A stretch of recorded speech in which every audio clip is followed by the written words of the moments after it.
ইয়াউমা ইয়াফিরুল মারউ মিন আখি, মানুষ তার ভাই দেখে পালাবে। আমি নিজের সাথে মিলালাম, আমার ছোট ভাইকে দেখে আমি পালাবো? আমাকে দেখে সে পালাবে? ওয়া উম্মিহি ওয়া আবি, যেই মায়ের পেটে 10 মাস আমি ছিলাম, যে মা মিনা ঘরে না গেলে ঘুমায় না, আমি না খেলে মা খেতে চায় না, আমার জন্য আমার মায়ের প্রাণ, আমার মায়ের জন্য আমার প্রাণ, কত ভালোবাসাবাসী। ওই মা আমাকে দেখে চিনবে না, আমি নাকি আমার মাকে দেখে চিনব না। আমি আমার বাবারে দেখে পালাবো। ছোটবেলা থেকে কোলে পিঠে করে আমার বাবা আমারে মানুষ করলো, বাবাকে কত ভালোবাসি, বাবার সাথে কত ভালোবাসার গল্প, এই বাবারে দেখে আমি দৌড় দিব, বাবা আমারে দেখে দৌড়াবে। ওয়া সাহিবাতিহি ওয়া বানি, সাহিবা মানে প্রিয়তমা স্ত্রী, যার সাথে এত ভালোবাসা এত খুনসুটি, তারে দেখে আমি পালাবো। ওয়া বানি, আমার সন্তান, যেই সন্তানের জন্য আমি আমার জীবনও দিতে রাজি, ঠিক কি না? সন্তানকে দেখে আমি দৌড়। আব্বু বলে ডাক দিল, আমি চিনব না। আমার মেয়েটা আমারে ডাকলে নাকি আমি চিনব না, আমার মেয়েও আমারে চিনবে না। ইয়াউমা ইয়াফিরুল মারউ মিন আখিহি ওয়া উম্মিহি ওয়া আবিহি ওয়া সাহিবাতিহি ওয়া বানিহি লিকুল্লি ইমরিইম মিনহুম ইয়াউমাইযিন শাআনুন ইউগনিহি। বিশ্বনবী বললেন, আয়েশা, সেদিনটা আজকের দিনের মতো নয়, ভয়ঙ্কর একটা দিন হবে। বাবা ছেলেরে চিনবে না, ছেলে বাবার চিনবে না, মা তার মেয়েরে চিনবে না, মেয়ে তার মারে চিনবে না। মা আর মেয়ের ভালোবাসার চেয়ে বড় ভালোবাসা হতে পারে? বাবা ছেলের ভালোবাসার চেয়ে বড় ভালোবাসা? স্বামী স্ত্রীর ভালোবাসার চাইতে বড় ভালোবাসা দুনিয়ায় আছে? স্বামী স্ত্রীরে চিনবে না, স্ত্রী স্বামীকে চিনবে না, বন্ধু বন্ধুরে চিনবে না, ইমাম সাহেব মুসল্লিরে চিনবে না, মুসল্লি ইমাম সাহেবকে চিনবে না, নেতা কর্মীরে চিনবে না, কর্মী নেতাকে চিনবে না। আমরা সবসময় বিপদে আছি, তবে 4টা কাজ করলে আমাদের বিপদকে কাটিয়ে দিবে কে? আল্লাহ। ঈমান আনতে হবে কার উপর? জোরে বলেন। ঈমানের পথে অবিচল থেকে আমার মরণ যেন হয়, ঈমানের পথে অবিচল থেকে আমার মরণ যেন হয়।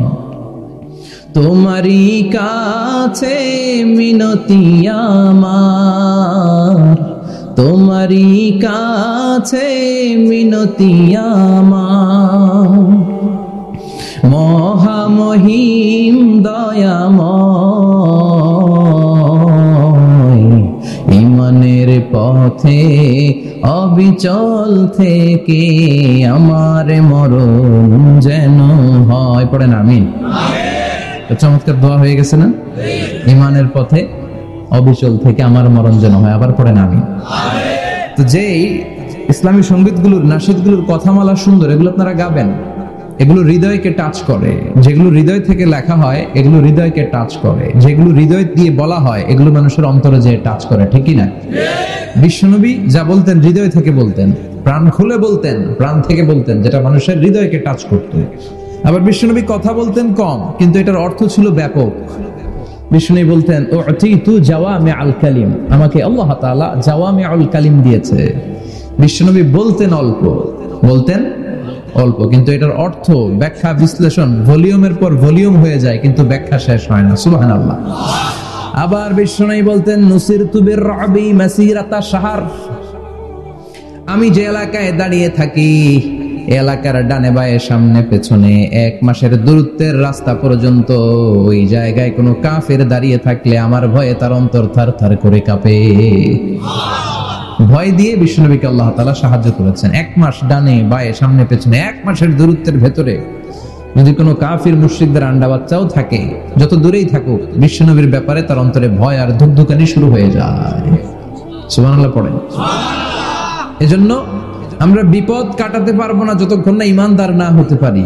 পাক্কা ঈমানদার হতে হবে। ওয়ালা তালবিসু ঈমানাহুম বিযুলমিন, তোমাদের ঈমানকে জুলুমের সাথে মিশ্রিত করো না। জুলুম মানে শিরক, শিরকের সাথে আমাদের কোনো সম্পর্ক নাই। ঈমান হতে হবে পাক্কা ঈমান। ঈমানের সাথে যদি শিরক ঢুকে, ওটা কি পাক্কা ঈমান হয়? খালিস ঈমান হয়? মসজিদে যে নামাজও পড়েন, মাজারে যে সেজদাও দেন, এরকম আছে না নাই? মসজিদে যে আল্লাহর কাছে চায়, মাজারে যে বাবার কাছে চায়, আছে না নাই? মসজিদেও দান করে, আবার মাজারে যেও দান করে, আছে না নাই? না, আপনার এই ডবল স্ট্যান্ডার্ডকে থামিয়ে দিতে হবে, এটাকে ব্রেক করে ফেলতে হবে। আপনি চাইবেন শুধু একজনের কাছে, তিনি কে? বিশ্বনবী বলতেন, ইদা সাআলতা ফাসআলিল্লাহ, যখন চাইবা আল্লাহর কাছে চাও। হাত পাতবেন কার কাছে? ওয়া ইদা ইসতাআনতা ফাসতাইন বিল্লাহ, সাহায্য যদি চাও একমাত্র কার কাছে যাবা? আমাদেরকে সাহায্য করতে পারে কে? বিপদে পড়লে উদ্ধার করতে পারে কে? কবরে মাজারে পড়ে থাকা ব্যক্তি আমাদের উদ্ধার করতে পারে? কথা বুঝতেছেন তো? সহজ না কথাটা? এতজনের কাছে যাওয়া যাবে না, এতজনের কাছে মাথা নোয়ানো যাবে না, নোয়াবো এক জায়গায়, তিনি কে? আবার বিশ্বনবী বলতেন, এই শিরিক হচ্ছে আখফা মিন দাবিবিন নামাল, পিঁপড়ার গুটি গুটি পায়ের চেয়েও শিরকটা হলো বড় সূক্ষ্ম। পিঁপড়া যেমনি গুটি গুটি পায়ে মিষ্টির দোকানে ঢুকে যায়, যে মিষ্টি নষ্ট করে, শিরক তেমনি তোমার ভেতরে ঢুকে তোমার ঈমানকে নষ্ট করে দেয়। আখফা মিন দাবিবিন নামাল। আপনি পাহাড় পরিমাণ গুনাহ নিয়ে, হাদিসে কুদসিতে এসেছে, সাগরের ফেনা পরিমাণ পাপ নিয়ে আল্লাহর কাছে হাজির হয়েছেন। আল্লাহ, আমি পাপী, আমি কি? পৃথিবী না জানুক আমি তো জানি, আমি কি পাপ করেছি হায়। পৃথিবী না জানুক আমি তো জানি, আমি কি পাপ করেছি হায়। আমার পাপের করলে বিচার, বাঁচার উপায় নাই আমার, দয়াময় প্রভু মাফ করো আমায়, মাফ করো আমায়। পড়েন আমিন। আমরা সবাই পাপী, আমরা কি? বিশ্বনবী বললেন, কুল্লুকুম খাত্তাউন, তোমরা সবাই পাপী, ওয়া খায়রুল খাত্তাইন আত-তাওয়াবুন, আর এই পাপীদের মধ্যে সবচাইতে ভালো পাপী ওই পাপী যেই পাপী পাপ করার পরে তওবা করে কার কাছে? এজন্য আল্লাহ বললেন, ইয়া আইয়ুহাল্লাযীনা আমানু তুবু ইলাল্লাহি তাওবাতান নাসুহা, তওবার মতো তওবা করো, কান্নার মতো কান্না করো। চোখের পানি এটা একটা খুব পাওয়ারফুল একটা জিনিস, এটা আপনার পাপকে ধুয়ে মুছে সাফ করে দেয়, আপনাকে নিষ্পাপ বানিয়ে দেয়, ঠিক কি না? তো এই বিশাল পাপের বোঝা নিয়ে, পাহাড় পরিমাণ গুনাহ নিয়ে কিয়ামতের দিন যদি আল্লাহর কাছে আপনি হাজির হয়ে যান, ওই পাপের মধ্যে যদি শিরকের পাপ না থাকে, মানে কোন মাজারে যে সেজদা দেন নাই, বাবার কাছে যান নাই, কোন মাজারে মানত করেন নাই, মাজারে লাল শালু দেন নাই, মোমবাতি দেন নাই, আগরবাতি দেন নাই, মাজারে মুরগি মানত করেন নাই, এই পাপগুলো করেন নাই, অনেক পাপ আপনার আছে, কিন্তু শিরকের পাপ নাই। কোন পাপ নাই? আল্লাহ বললেন, হাজার কোটি পাপ নিয়ে, পাপের বোঝা নিয়ে, পাহাড় পরিমাণ অন্যায় নিয়ে, গুনাহ নিয়ে যদি আমার সামনে আসো, আর এই গুনার মধ্যে যদি শিরকের কোনো গুনাহ না থাকে, তাহলে আমি আল্লাহ পাহাড় পরিমাণ দয়ার ক্ষমা নিয়ে তোমার কাছে হাজির হয়ে যাব। সুবহানাল্লাহ। এজন্য শিরকের সাথে আমাদের কোনো সম্পর্ক এই শিরক করলে তার মাফ নাই। ইন্নাল্লাহা লা ইয়াগফিরু আন ইউশরাকা বিহি, শিরক করে ফেললে আর মাফ নাই। এটা ভয়ঙ্কর, এটা ক্যান্সারের চেয়ে ভয়ঙ্কর। ক্যান্সারের অ্যানসার আছে, শিরকের কোনো অ্যানসার নাই। লা ইন আশরাকতা লা ইয়াহবাতান্না আমালুক, যদি তুমি শিরক করো, তোমার রোজা, নামাজ, হজ, যাকাত, জিকির গুলারে বাতিল করে দিবে কে? এজন্য শিরকের সাথে আমাদের সম্পর্ক আছে। এত ওয়াজ আমরা করি, তারপরে অনেক জায়গায় ছবিতে দেখি যে মহিলারা যে মাজারে সেজদায় পড়ে থাকে। এজন্য এটা ছড়ায় দিবেন, এই মাহফিলের কথাগুলো এই যে রেকর্ড হচ্ছে, এগুলো ছড়ায় দিবেন। গণসচেতনতার দরকার আছে। এই যত আমরা ট্রাই করে যাব, একটা সময় দেখবেন আমাদের এই সকলের একসাথে প্রচেষ্টার ফলে এই শিরক নামক ভাইরাস বাংলাদেশ থেকে আমরা বিদায় করে দিতে পারবো। চিল্লা এখন, ঠিক কিনা? এজন্য আমরা বিপদে আছি, তবে ইমানদার শিরক ব্যতি রেখে খালেস ইমানের যদি অধিকারী হয়, আমাদেরকে বাঁচিয়ে দিবে কে? দুই নম্বরে ওয়া আমিলুস সলিহাত। কি বলছে মনে আছে তো? ইমান, ইমান আনলে বেঁচে গেলাম। আরেকটা কি? আমিলুস সলিহাত, নেক কাজ, ভালো কাজ। ভালো কাজ শুধু জিকির করার, নামাজ পড়া নাকি? না। আপনি কাউকে পরামর্শ দিলে এটাও ভালো কাজ। ঋণ দিবেন, ঋণ দিলে আপনার মর্যাদা বাড়ায় দিবে কে? অভুক্তকে খাওয়াবেন, বিপদে পড়লে সাহায্যের হাত বাড়িয়ে দিবেন। রাস্তায় দাঁড়িয়ে আছেন, একজন পথ চেনে না, পথ দেখিয়ে দিবেন, এটা অনেক সওয়াব। সূরা ফাতিহা একজনরে পড়ায় দেন, ওই লোক সারা জীবন সূরা ফাতিহা যতবার পড়বে তার একটা পার্সেন্টেজ সওয়াব আপনার আমলনামায় দিবে কে? আল্লাহ। তারপরে মানুষকে টাকা দিয়ে সাহায্য করবেন, অসুস্থ হয়ে গেলে রক্তের প্রয়োজন হলে গায়ের রক্ত দিয়ে সাহায্য করবেন, কবুল করবে কে? আল্লাহ। রক্ত দেয়া অনেক বড় ইবাদত, জানেন এটা? মুমূর্ষু ব্যক্তিকে যদি রক্ত দেন, আপনার এই রক্তের কারণে যদি কারো প্রাণ বেঁচে যায়, তাহলে আপনি কেমন যেন গোটা বিশ্বের সব মানুষের প্রাণ বাঁচিয়ে দিলেন। একজনকে বাঁচানো মানে সবাইকে বাঁচানো, একজনকে মারা মানে সবাইকে মারা। এজন্য বিশ্বনবী বললেন, আল ইনসান বুনিয়ানুম মারসুস, সব মানুষগুলো হলো আল্লাহর পক্ষ থেকে সীসা ঢালাই করা প্রাচীর। একজনকে নষ্ট করা মানে প্রাচীরটাকে ভেঙে দেয়া, ঠিক কিনা? তাহলে ঈমান আনতে হবে কার উপর? আর আল্লাহর সন্তুষ্টির জন্য সৎ কর্ম করতে হবে। তারপরে একে অপরকে ভালো কাজের জন্য পরামর্শ দেওয়ার দরকার আছে না নাই? হক আর সবর, আমরা হকের পক্ষে থাকবো, রাজি আছেন তো? আর আমরা সব সময় ধৈর্যশীল থাকবো, রাজি আছেন? ইন্নামা সাবর ইনদা সাদামাতিল উলা, বিপদের প্রথম ধাক্কায় ধৈর্যটা ধারণ করতে হবে। অনেকে বিপদ আসলে পেরেশান হয়ে যায়, চিল্লা ফাল্লা শুরু করে দেয়, কান্না শুরু করে দেয়, বিলাপ করে। বেশিরভাগ মহিলারা এটা করে, ঠিক কিনা? বিষ্ণু বললেন, বিপদের প্রথম ধাক্কায় কেমন সবর করলা এটাই দেখার বিষয়। ইন্নামা সাবর ইনদা সাদামাতিল উলা, বিপদের প্রথম ধাক্কায় যে সবর ধরতে পারে সেই আসল সবুর, সেই আসল কি সবুর মানে ধৈর্য ধারণকারী। বিশ্বনবী দোয়া করতেন, আল্লাহ আপনি আমারে ধৈর্যশীল বানান। আল্লাহুম্মা জাআলনি সাবুরা ওয়াজআলনি শাকুরা, আপনি আমারে ধৈর্যশীল বানান, আপনি আমারে শুকরগুজার বানান। ওয়াজআল ফি আইনি সাগীরা ওয়া ফি আয়ুনিন নাসি কাবীরা, আমার চোখে আপনি আমারে ছোট বানান, মানুষের চোখে আমারে আপনি বড় বানান। পড়েন আমিন। আমিন। আর জোরে পড়েন আমিন। আমিন। চারটা ওয়াজ খেয়াল থাকবে তো? আলামিন ভাইয়ের প্রথমে কি করতে হবে?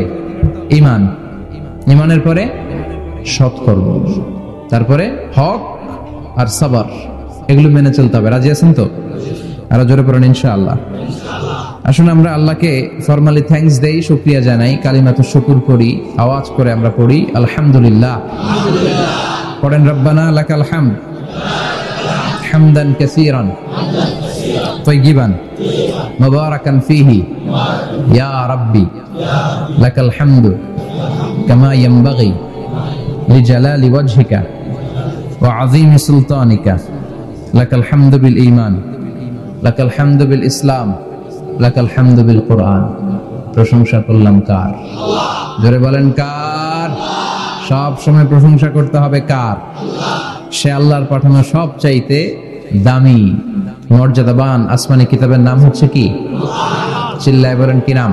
কুরআন। এই যে সূরাতুল আসর তেলাওয়াত করেছে, কোন কিতাবে আছে? কথা বলেন। এই কোরআনটা হচ্ছে নূর, এই কোরআনটা হচ্ছে হিদায়াত, এই কোরআনটা হচ্ছে শিফা, এটা হচ্ছে আলো। এই কোরআন থেকে আলো নিয়ে নিজেদেরকে আলোকিত করতে হবে। কি করতে হবে? আলো। আলোর দরকার আছে না নাই? আলো ছাড়া কিছু দেখা যায়? এজন্য কোরআনকে আলো বানিয়ে পাঠালো কে? রব্বুল আলামিন বলেন, কিতাবুন আনজালনাহু ইলাইকা লিতুখরিজান নাসা মিনাল যুলুমাতি ইলান নূর। ও নবী, একটা কিতাব পাঠালাম, যেই কিতাব অন্ধকার থেকে আপনাদেরকে আলোর দিকে নিয়ে যাবে। কোন দিকে নিবে? জোরে বলেন। আমরা আলোর পথের সৈনিক, আমরা জান্নাতে যেতে চাই। জান্নাতে যেতে হলে যে বইটা মানতে হবে, বইটার নাম কি? তাহলে কিতাবে আল্লাহ আলো দিলেন, আবার হেদায়েত দিলেন। আল্লাহ বললেন, যালিকাল কিতাবু লা রাইবা ফীহি হুদাল লিল মুত্তাকিন। হুদাল লিল মুত্তাকিন, guide book to those who are মুত্তাকিন। তাহলে গাইড বুক পেলাম, আলো পেলাম, আবার এটার ভিতরে শেফা আছে। কি আছে? শেফা মানে সুস্থতা, শেফা মানে রেমেডি, শেফা মানে রিকভারি। আপনি অসুস্থ হলে সুস্থ করে কে? কোরআন পড়ে যদি ফু দেন, সুস্থ বানায় দিবে কে? নাকি তাবিজের ভেতরে ঢুকায় ঝুলাইবেন? ঝুলানো যাবে? পড়তে হবে। কি করবেন? যে ঘরে সূরা বাকারা তেলাওয়াত করা হয় সেখান থেকে শয়তান দৌড়ে পালায়, নাকি যেই ঘরে বাকারা ঝুলিয়ে রাখা হয়? হ্যাঁ, পড়তে হবে। পরে ফু দেন, সুস্থ করবে কে? এই কিতাবের সর্বপ্রথম যে সূরাটা আল্লাহ দিলেন, ভূমিকা সূরা, এটার নাম হচ্ছে ফাতিহা। ফাতিহা মানে কি? ভূমিকা। এই সূরাটা দিয়ে আল্লাহ এই কোরআনটাকে খুললেন। পুরো কোরআনে যা আছে এই ফাতিহার 7 আয়াতের ভেতরে তা আছে। আবার এই 7 আয়াতের ব্যাখ্যা শুরু করে দিলে 30 পারা কোরআন হয়ে যায়। কোন সুবহানাল্লাহ। আবার আল্লাহ এটার নাম বিশ্বনবী নাম দিলেন সূরাতুশ শিফা, শিফার সূরা। অসুস্থ ব্যক্তিকে সূরাতুল ফাতিহা পড়ে ফু দিলে সুস্থ করে দেয় কে? বুখারীর বর্ণনায় বিশ্বনবীর কিছু সাহাবারা মরুভূমিতে সফর করছিলেন। এক লোক অসুস্থ ছিল, কেউ কোন জাদু মন্ত্র পড়ে ফু দিয়ে তাকে সুস্থ করতে পারছিল না। সাহাবারা বলল আমরা পারবো। সবাই বলল তোমরা বেদুইন, পারবা কেমনে? যাও মিয়া। সাহাবারা বলল আমাদের কাছে এমন জিনিস আছে, এটা পড়ে ফু দিলে অসুস্থরে সুস্থ করে কে? সবাই বলে তাইলে আসো সুস্থ করো। সাহাবারা বলে তাহলে আমাদেরকে খাসি দিবা 100টা, এক পাল ছাগল দিবা। কতিফু গানাম। বিশ্বনবীর এক সাহাবী ওই সাপে দংশন করা লোকটার পাশে বসে সূরাতুল ফাতিহা পড়ে ফু দিতে দেরি মুহূর্তের মধ্যে অসুস্থ ব্যক্তিটারে সুস্থ করে দেয় কে? বিশ্বাস হয়? হ্যাঁ, বাবুল ইস্তিশফা বিল কোরআন, কোরআন দিয়ে শিফা নেওয়া। কি নেওয়া? শিফা। অসুস্থ হয়েছেন, সূরা ফাতিহা পড়েন, সূরা ইখলাস পড়েন। বিশ্বনবীর হাতে একবার বিচ্ছু কামড় দিল, বিশ্বনবী সূরাতুল ইখলাস পড়লেন, সূরাতুল ফালাক পড়লেন, নাস পড়ে ফু দিলেন, ভালো করে দিল কে? আমরাও যারা অসুস্থ, আমরাও যদি ইখলাস ফালাক নাস পড়ি, ফাতিহা পড়ে ফু দেয়, আমাদেরকে ভালো করবে কে? বিশ্বাস হয়? বিশ্বাস হয় না কার? দেখি সবার হয়। আল্লাহ আমাদের বিশ্বাস করো, মজবুত করো। আরো জোরে পড়ি আমিন। আসেন আমরা সরাসরি এবার তাফসীরের দিকে যাই। আমি ছোট্ট একটা সূরা তেলাওয়াত করেছি, 11টি আয়াত বিশিষ্ট। সূরাটার নাম সূরাতু আল কারিআহ। কি নাম? সবাই বলেন, সবাই বলেন কি নাম? আল কারিআহ। মাক্কি সূরা। কি সূরা? সবাই বলেন। মনে রাখতে হবে এই যে উনি সূরা আসর থেকে কি বললো, কি পয়েন্টস গুলো নিয়ে যেতে হবে, যে এটা এটা এটা। সূরাতুল কারিয়ার কি পয়েন্টস গুলো কি নিয়ে যেতে হবে, এইটা এটা এটা।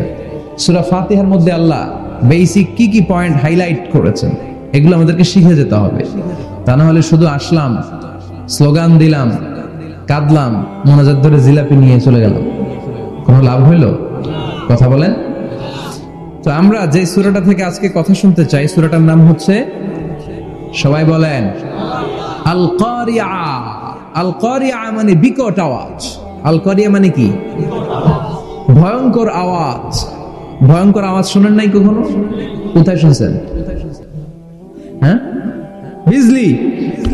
ও বিজলিতে শুনছে, থান্ডার, বজ্রপাত। আসলে অনেক আওয়াজ হয়, তাই না? আপনারা আঞ্চলিক ভাষায় বিজলিরে কি বলেন? ঠেড়া। ঠেড়া। বিজলি চমকেছে, ঠিক আছে। তো সে সবচেয়ে ভয়ঙ্কর যে আওয়াজটা তার জীবনে শুনেছে সেটা হচ্ছে ঠেড়া, মানে বিজলি চমকালে যে থান্ডার, ভয়ঙ্কর আওয়াজ। আর কে কি আওয়াজ শুনছেন ভয়ঙ্কর জীবনে? হ্যাঁ, কই শুনছো? কও কিসে? বানসিরিক। ঠেড়ার ডুপ্লিকেট ভার্সন বানসিরিক। আলামিন ভাই, আপনি সবচেয়ে ভয়ঙ্কর আওয়াজ কোথায় শুনছেন শুনি? সবচেয়ে ভয়ঙ্কর আপনি আওয়াজ জীবনে কোথায় শুনছেন? এই যে টিউব ফুটে গেছে, অর্থাৎ টায়ার পাংচার হলে ভয়ঙ্কর আওয়াজ হয়।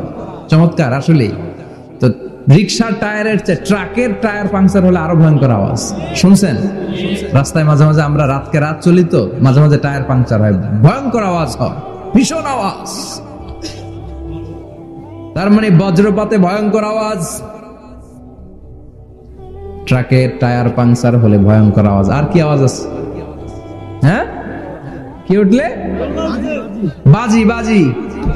বোমা ফাটালে, ককটেল মারলে। ককটেল আছে না নাই? 30 তারিখে আছে না নাই? হ্যাঁ, সেনাবাহিনী আছে, কিন্তু ধরে নিয়ে যাবে। ককটেল ফাটালে ভয়ঙ্কর আওয়াজ। আর হ্যাঁ, কিসের ডাক? বাঘের আওয়াজ। তার মানে আমরা আমাদের জীবনে সবচেয়ে বড় আওয়াজ শুনেছি বজ্রপাতের আওয়াজ। কেউ শুনেছি ট্রাকের টায়ার পাংচার হলে বিকট আওয়াজ। কেউ শুনেছি মহাসমাবেশের ভেতরে যখন ককটেল ফোটানো হয় ওই আওয়াজ, আল্লাহ বললেন এগুলো তো ছোট আওয়াজ, কিয়ামতের দিন এমন বিকট একটা আওয়াজ আমি দেব, এটার নাম আল কারিআহ। এটার নাম ক্লিয়ার, বোঝা গেছে? ওই আওয়াজ দুনিয়ার আওয়াজের মতো না। মাঝে মাঝে বাতাসের ধাক্কায় দরজা সাটাস করে লাগে, আওয়াজ হয় না? টায়ার পাংচার হলে আওয়াজ হয়। দপ্তরি যখন ছুটির ঘন্টা দেয়, ঘন্টার সামনে দাঁড়ালে ভয়ঙ্কর আওয়াজ আছে না? ট্রাকের টায়ার ব্রাস্ট হলে আওয়াজ হয়। হাতুড়ি নিয়ে লোহার মধ্যে আঘাত করলে, পাথরে আঘাত করলে আওয়াজ আছে না নাই? এগুলো দুনিয়ার আওয়াজ। আল্লাহ বললেন এই আওয়াজগুলোর চেয়ে অনেক বিকট একটা আওয়াজ কিয়ামতের দিন আমি তৈরি করব। এই আওয়াজটার নাম হলো আল কারিআহ। কি নাম? সবাই বলেন, আরো জোরে বলেন, আল কারিআহ। বিকট আওয়াজ, বিকট একটা হুইসেল বাজানো হবে, হর্ন বাজানো হবে, ট্রাম্পিট, ডেঞ্জারাস ট্রাম্পিট। ভয়ঙ্কর একটা বিকট শব্দ করা হবে কিয়ামত তৈরির জন্য।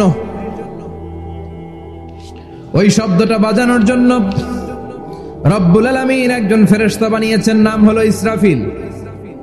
নাম কি? ইসরাফিল। ওই ফেরেশতার পা হচ্ছে জমিনের নিচে, মাথা হলো আকাশের উপরে। ওই কিয়ামতের দিন ইদা নুফিখা ফিস সূরি নাফখা ওয়াহিদা, যখন ওই সিংহার মধ্যে ফুৎকার দেয়া হবে, আল কারিআহ, বিকট আওয়াজটা হবে। এই ফেরেশতার নাম হচ্ছে মালাকুস সূর, সিংহার ফেরেশতা। এই ফেরেশতার নাম ইসরাফিল। ফেরেশতার নাম সবাই বলেন। এই বিশাল ফেরেশতাকে তিনটা হুইসেল দেওয়ার জন্য আল্লাহ বানিয়েছেন। কয়টা? সবাই বলেন। তার ডিউটি হচ্ছে তিনটা হুইসেল দিবে, হর্ন বাজাবে তিনটা। গাড়িতে সামনে জ্যাম হয়ে গেলে ড্রাইভাররা কি করে? হর্ন দেয়। সে একটা হর্ন দিবে, একটা হুইসেল দিবে, একটা ড্রাম বিট বাজাবে। ওইটাকে আরবিতে বলে সূর।